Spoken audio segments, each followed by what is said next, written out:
Jefferson, speaking of that smoke and hazy skies, I stepped out the door this morning and I just could smell it.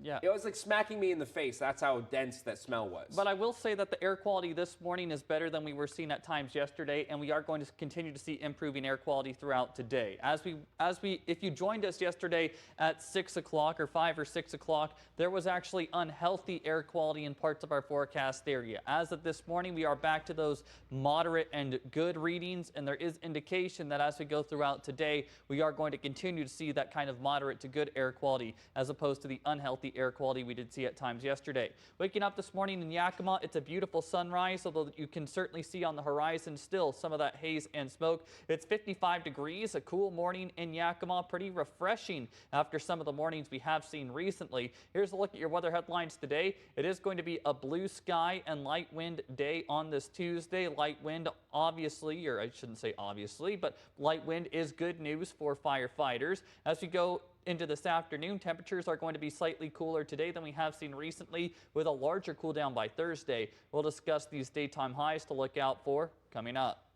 Thanks, Jefferson. We begin this morning in Findlay. Fire experts say when it's hot outside, you need to pay close attention to any signs of fire. Firefighters from Benson County Fire District 1 say this fire at a manufactured home in Findlay is a good example. 5 people were inside Sunday when they smelled smoke, even before the smoke alarms went off.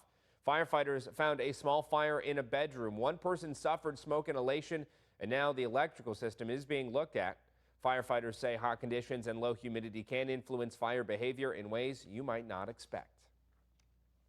Another major fire is burning in White Swan. This fire was first reported around 5 yesterday afternoon off of West White Swan and Wesley Road. The emergency management issued level 3 evacuation notices for much of the White Swan area, but those have since been canceled. Emergency leaders say multiple structures were being threatened by the fire. The latest reports from fire crews have put the fire at around 100 acres. This comes just a month after the Slide Ranch fire, which burned thousands of acres and destroyed 11 homes. A major fire burning near Weenass also prompted evacuations. The Black Canyon fire was first reported around 7:20 yesterday evening. Level 3 evacuation notices were in place, but all evacuations have since been reduced to level 2. Fire crews are estimating this fire has burned about 1,500 acres. And fire crews were also battling a vegetation fire along Summitview Avenue in Yakima. This is footage from our tower cam of the smoke moving along. Sheriff's deputies had to block off traffic westbound, forcing drivers to turn around. A DNR dozer was on the scene to help with putting out the fire. According to the National Interagency Fire Center, the fire was last reported to be about 3 acres. It is now contained. We'll continue to follow all the major fires burning in our area and provide updates as they come in. About a 1,700-acre burn scar is what's left after fire crews battled the Davin Road fire near Colotis.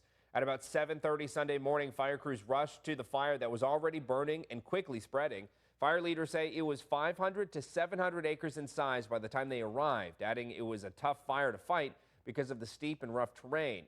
Fire crews from other Franklin County fire districts and the Bureau of Land Management helped fight the fire on the ground, while Franklin County Fire District 3 helped call in state resources, which provided 4 aircraft to fight it from the sky. We are a volunteer fire system, so we run on very minimal funds, and we appreciate their professional help and support to get air from the state instead of having to wait till it gets blown out of proportion.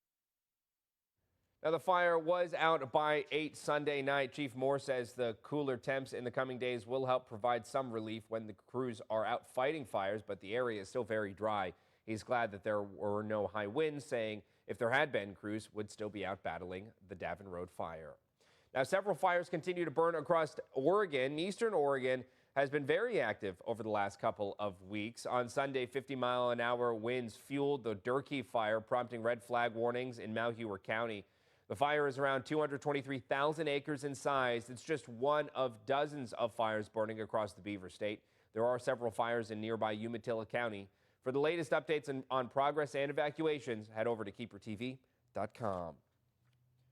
And with fires burning around the region and air quality alerts in parts of eastern Oregon, we spoke with leaders from Oregon's Department of Environmental Quality yesterday who tell us the hazy skies can have an impact on your health. A negative one, that is. Beyond eye, nose, and throat irritation, activities outside in smoke are bound to make breathing more difficult. Those with lung and heart conditions should consider staying indoors if possible. Leaders from DEQ say it's important to monitor air quality throughout the day and know some of the symptoms like burning eyes, headaches, fatigue, chest pain, and irregular heartbeat, as well as, of course, coughing, wheezing, and shortness of breath.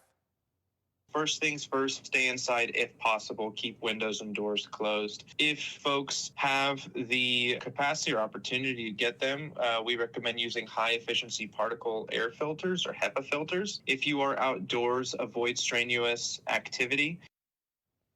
You can learn more about preparing for wildfire smoke and keeping indoor air clean by going to KEPRTV.com.